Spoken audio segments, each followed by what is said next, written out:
Hey everyone, it's Schmuckles. Don't mind my hair woke up. Today we're going to take a deep dive into why I think Pennywise is a legitimate possibility for chapter 29 or 30 in Dead by Daylight. It's important to note that we don't actually know either chapter yet. Nothing is confirmed by behavior, so Pennywise could be neither chapter. But the timeline set up in the previous video got a lot of responses, so I wanted to take a deeper dive into speculating the development timeline for chapter 29 or 30 if it is Pennywise. We're also going to talk a little bit more about Five Nights at Freddy's and some rumors and developments that are floating around with that license. Make sure to like this video and subscribe to the channel if you want to be up to date with all the rumors and theories that are happening for upcoming killers in Dead by Daylight. Also, join the Discord if you want to hear about those rumors, theories, and speculations beforehand. We talk about licenses all the time there, and the majority of the time those big rumors and theories are hitting the Discord before I even make a video about it. You can also join in the group and specify which license you'd most like to see in Dead by Daylight out of the most hyped licenses in my Discord. I'm also live on Twitch right now streaming Dead by Daylight, link for that in the description below. The biggest critique that I've seen for Pennywise that we talked about in the last video is the fact that Stephen King probably doesn't want to work with Behavior. If Behavior has licensed Pennywise from Warner Bros. In for chapter 29 or 30 in Dead by Daylight, they wouldn't have needed to go through Stephen King at all. I'm going to prove right now to you that Stephen King would actually have no say in that deal if it was before the termination date. I started looking around at some Pennywise merchandise to see who owns the merchandising rights to Pennywise. Knowing who owns the merchandising rights to Pennywise is usually a good starting point for who owns the video game licensing rights, because usually the same entity just owns the third-party licensing rights, which would include both merchandising and video game licensing rights. For example, if we look at the Candyman Funko Pop here, you can see that it says that MGM actually licensed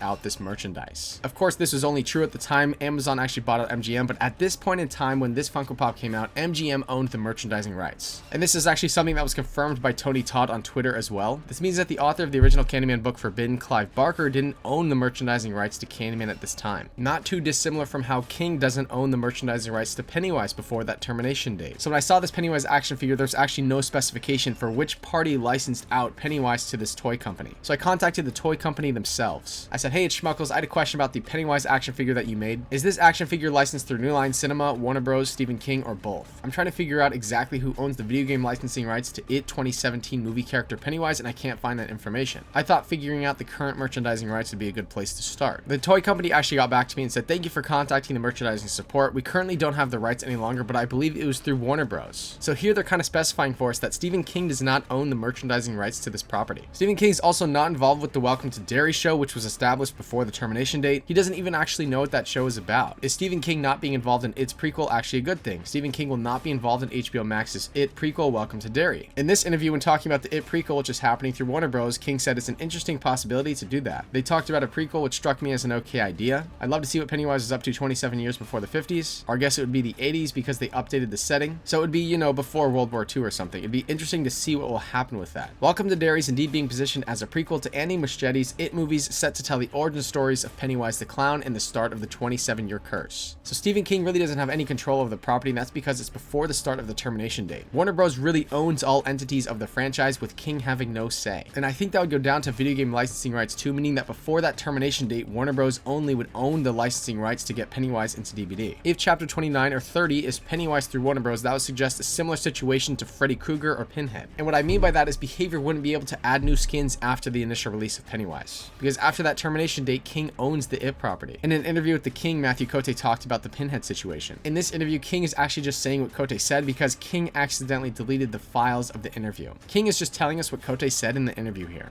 Is it possible to get new Hellraiser skins? No.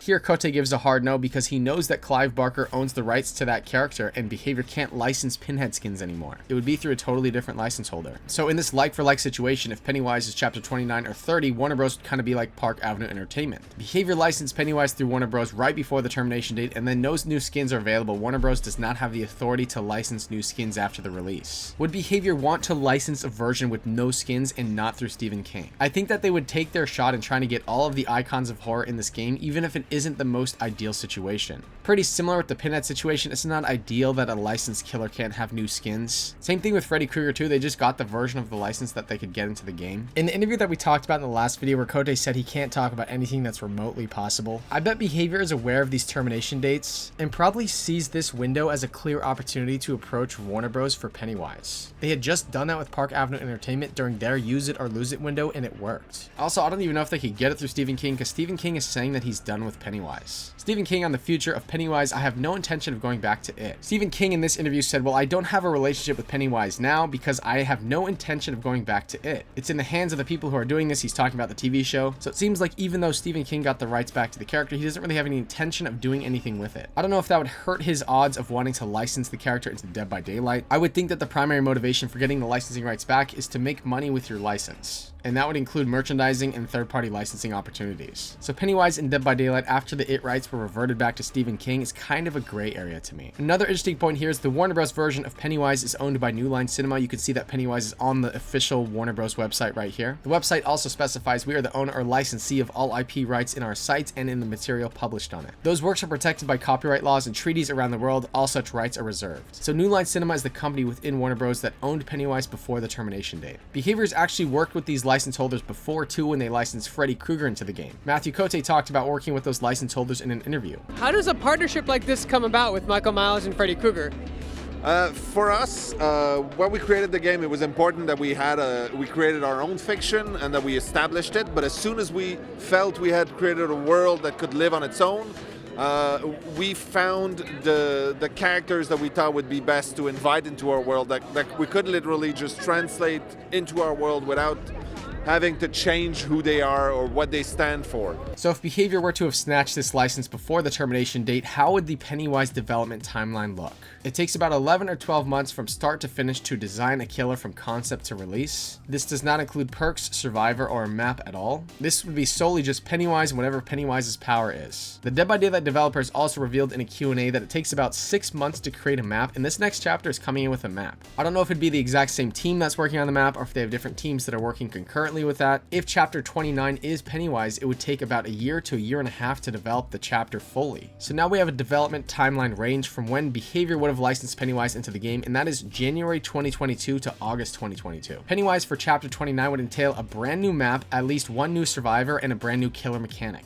Whatever chapter 29 is, if that license deal needed to get done between January 2022 and August 2022, that is right in the use it or lose it window for Warner Bros. Like, that theory kind of fits perfectly because Warner Bros was going to lose the license in September 2022, which means that a Warner Bros deal could have been done sometime middle of 2022. So I think that the dates line up pretty well for one of these next two chapters to be Pennywise. If Pennywise is chapter 29, I'd really expect it to be the 2019 version of Pennywise just so they can bring in an adult survivor. One of the adults from the Loser Club would make a lot of sense as that survivor for 29. Or alternatively, you could use this development timeline to justify that Pennywise is actually chapter 30. One thing that was also kind of weird to me is that in this interview with the King, Cote promised new licensed content before the anniversary stream. Any more licensed things to expect this year? It depends on when the year end is. If it is 2023, I don't know, but before the next anniversary, yes. Between this interview and the anniversary, the only two licensings that we saw was that William Birkin legendary skin set that also had skins for Ada Wong and Jill. That was probably the biggest license thing that we saw before the anniversary. And then we also saw like a Cheryl Mason skin, so I'm not really sure what Cote was teasing here. We thought that this meant that chapter 27 was licensed and then it wasn't. I don't know, it just makes me wonder if one of these licenses that are coming up was supposed to be chapter 27 and then everything got switched around at the last minute for some reason. Since we've kind of isolated the time window January 2022 to August 2022 as when Warner Bros. Would have had to have licensed Pennywise to Dead by Daylight, it seems like this interview with the King, which was on October 15, 2022, Cote would have been aware of those license deals. I don't think Cote would have got the Pennywise license anytime before January 2022. If Behavior was already working with Warner Bros. On Pennywise by 2022, Lewis McLean would not have said this at the end of 2021, right around the time of the Pinhead release. Here, Lewis McLean was asked, "Hey McLean, just one question. Since you guys work with New Line Cinema, is there any chance we could get a Pennywise license?" So somebody asked him in a live stream directly about Pennywise. It's a great question, Hesitant. I don't know anything about the world of licenses or what's possible, what's impossible. And for people who are like, there's already a clown, or he would be too powerful for the entity, while like I do appreciate the theory crafting, I think that we have a talented enough squad here that whatever concept you can come up with, we could probably find a way to make an interesting playable character out of it.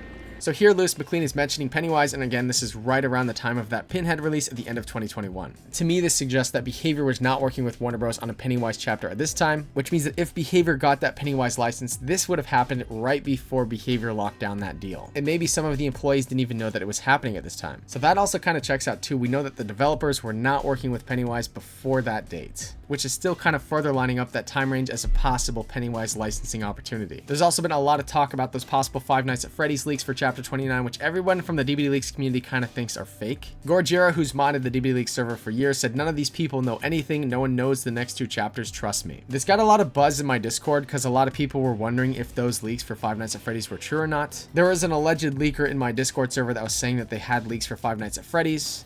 And Gorgira said about this person, I heard him out too, he doesn't know what he's talking about. Multiple actual leakers pointed out his mistakes in his fakes he's made, yet he still pushes the envelope that he's correct. He's been called out multiple times, he didn't even know what the global animations folder was. And Gorgira actually said this yesterday in my Discord server, like I said, no one except Behavior employees knows what the next chapter is. The biggest way of leaking was patched with the anniversary. To me, that kind of kills off a lot of the FNAF possible leaks that we were looking at before too. In the last video, we kind of debunked the FNAF images, and now we're kind of debunking the other leak of that person who's saying that they knew the Springtrap power that was coming for Chapter 29. A lot of this information and investigation comes directly from my Discord server, so make sure to check out my Discord server if you want to be up to speed on all speculations and theories and leak analysis. This is kind of another rumor that I saw floating around about Chapter 29. This was posted on the DBD Leaks Reddit. It actually was posted yesterday, and there's not a lot of new information here. Like, somebody could have just used the information that we know and added some BS. The main notable thing here that I see from this post is that this person is claiming that it's a movie from before the 2000s. By any stretch of the imagination, this is not a leak. This just seems like a rumor that's very unconfirmed at this point, so take this with a grain of salt for sure. I just like to cover some of the interesting rumors that I see. If there's any truth in this, this person is saying that while the next license is a classic, it hasn't seen much demand, similar to Pinhead or The Ring. This person is kind of suggesting that it's a big license, because that's what they said at the anniversary stream, but it hasn't seen much demand, which means that it's more of a niche movie property from before the 2000s that is still considered a big license. I think that the top 2 movie license candidates that fit this exact profile is The Thing and The Shining. The Survivor isn't licensed by the original actor, expect a Laurie Strode situation. So that would mean that the Survivor from a Shining chapter or The Thing chapter would actually not have any likeness to the main characters in those movies. Anyways, this was just floating around. I thought I would mention this in this video. Teaser week is actually going to be starting this week. We'll definitely post videos as soon as those come out and kind of combine what we already know to what the teasers are suggesting. Make sure to like this video and subscribe to this channel if you want to see more content like this. And again, reminder, I'm live on Twitch right now streaming Dead by Daylight. Link for that in the description below. So before we enter teaser week, let me know in the comments below which license you think is most likely. I still think Friday the 13th is probably the front runner and Pennywise is number 2. That does it for this video. Goodbye.